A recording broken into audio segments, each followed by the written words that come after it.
Horror कहानियां थी। कौन थी वो? मैं 8 महीने की प्रेग्नेंट थी और अपनी डिलीवरी के लिए अपने मायके गई थी।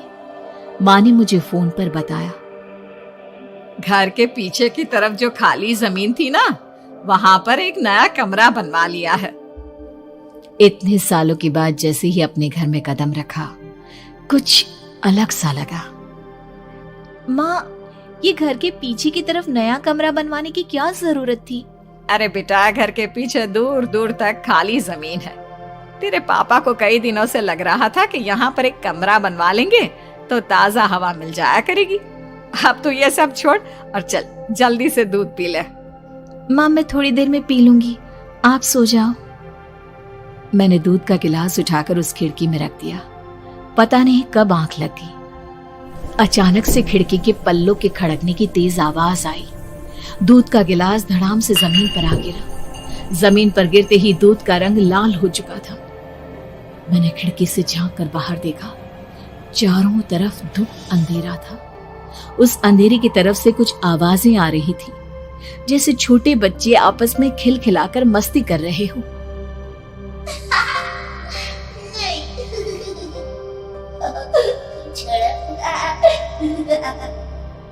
इतनी रात को इतने घनघोर अंधेरे में बच्चों की आवाज कैसे आ रही है?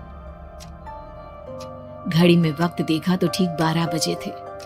देखकर मैं सन्न रह गई। बुरी आत्माओं और भूतों की कई कहानियां मैं सुन चुकी थी। वक्त भी कुछ ऐसा ही था। ऊपर से मैं प्रेग्नेंट।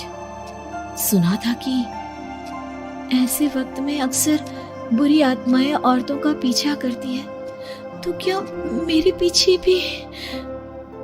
पसीने से तरबतर बड़ी मुश्किल से, जैसे कांपते हाथों से मैंने उस खिड़की को बंद किया। जल्दी से जल्दी उस कमरे से बाहर निकलकर माँ के पास जाने के बारे में सोचा, लेकिन जैसे ही दरवाजे की तरफ पलटी, लगा कोई साया हवा की स्पीड से दरवाजे के सामने से गुजर गया।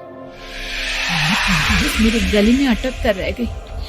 मैं जोर से चीख कर माँ को बुलाना चाहती थी, लेकिन वो आवाज खुद मेरे कानों तक नहीं पहुंच पा रही थी। तो माँ तक कैसे पहुंचती? खिड़की के पल्ले एक बार फिर तेज हवा के झोंके से धड़ाम करके खुल गया और पूरी ताकत से मैं चीख पड़ी। जानती थी मेरी चीख की आवाज सुनकर कुछ ही सेकंड में माँ वहां पहुंच जाएगी, लेकिन ऐसा कुछ हुआ ही नहीं। मेरा कलेजा डर के मारे फटा जा रहा था। आखिर माँ ने मेरी आवाज क्यों नहीं सुनी? इतनी गहरी नींद में तो माँ कभी नहीं सोती। ठीक पीछे खुली हुई वो खिड़की। मुझ में इतनी ताकत नहीं बची थी कि मैं पलटकर उस तरफ देख भी सकूं। हवा का एक सनसनाता हुआ झोंका उसी वक्त मेरे कानों से आकर टकराया। लगा जैसे किसी ने दबी हुई आवाज में धीरे से मुझसे कहा, चली जाओ यहाँ से। मैंने दोनों हाथ अपने कानों पर रख लिए और एक बार फिर ताकत लगाकर जोर से चीखने की कोशिश की।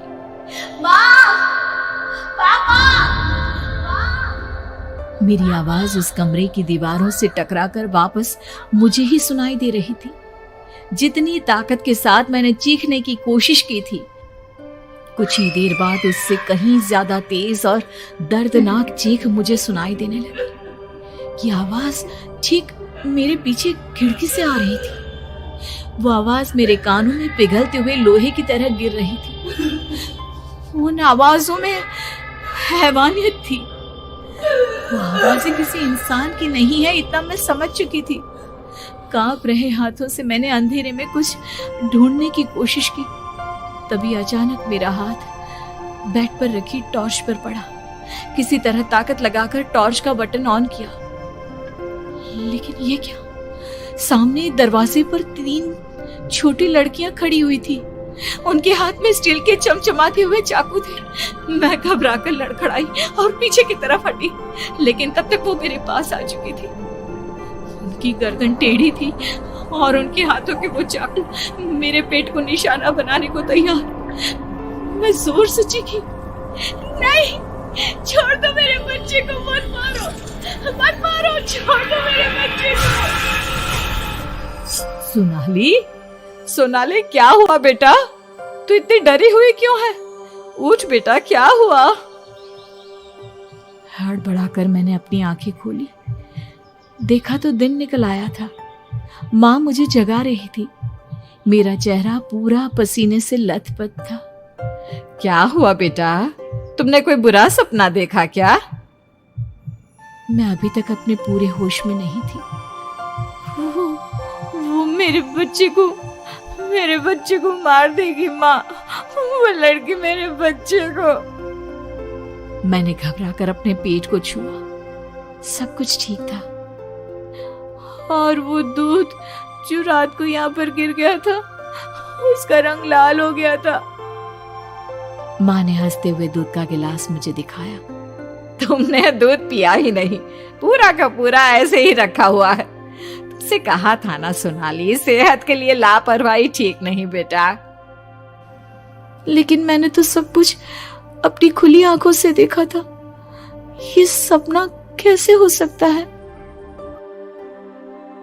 उम्मीद है कि आपको हमारी ये कहानी पसंद आई होगी। कृपया हमारे चैनल को सब्सक्राइब करें और सभी अपडेट्स के लिए बेल आइकन जरूर क्लिक करें। और हाँ, वीडियो लाइक और शेयर करना मत भूलिएगा। Bye bye.